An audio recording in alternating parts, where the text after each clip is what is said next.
being busy does not equal productivity. Exactly. And it's about giving yourself a break too. It's one of the big learnings. So there's really three big learnings. We can dig into these however Sure. much you want, but I think it's really helpful for your audience. Is number one, that focus can be learned. It's very, very, very, very hard, but it Yeah. can be learned. It can become a habit. So it's number one. Number two, when we sat down with all these thought leaders that are out there that are really successful, or what society would deem success, is that they're better at most at saying no. So they're not born inherently with better DNA than us. They just are better at saying no to almost everything. And that allows them to say yes to the big things in the future. And we might unpack how they say it, having the systems, Sure. but really that's about having processes. So the first one's about purpose. What's my purpose? Like, how do I make it a habit?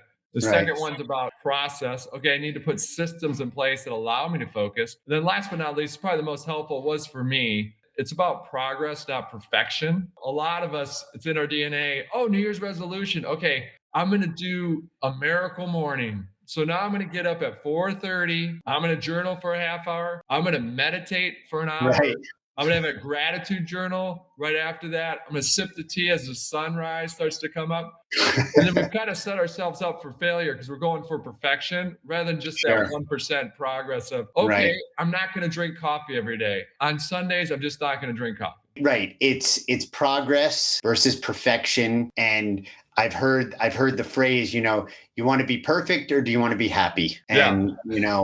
And I know that your focus project isn't all about being happy, but I think an ancillary product is fulfillment, contentment, and really being connected. And I could see the connection, Eric, where it's kind of a yin yang, where these three things that you named are a way of avoiding being dominated, but at the same time, in a healthy way, you're dominating the tools and the space, which then feeds you energy, feeds you affinity, feeds you creativity, feeds you love. And it just seems like it's kind of a way to expand that energy. Is that what you found? Yeah, no, it is. And it's funny as you kind of get this lens of focus, there's all of a sudden everything around you, selective attention, you're just more intentional every day of understanding, identifying, whoa, whoa, whoa, I'm slipping back into old habits. I'm slipping back into the crazy hair on fire at the end of the day habit because it's just that our DNA is going to pull us back. Right. So you become better at identifying those items and things pop up and all around you. So it's funny because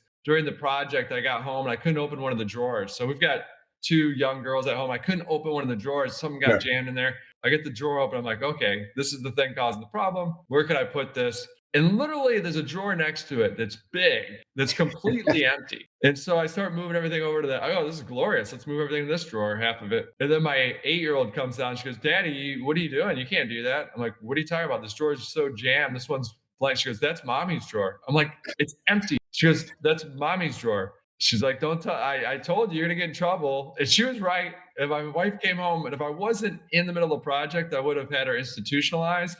But I realized either we're both crazy. Once she explained to me, no, that's just a symbol symbolically to me. I don't want every drawer in the house full.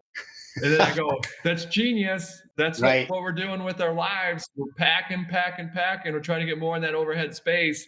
And Yeah. so we always call it the empty drawer. It's like, hey, you got to leave that empty drawer. Thanks for stopping in and watching this video. If you found it helpful, you can find others just like it at the link below and subscribe while you're at it.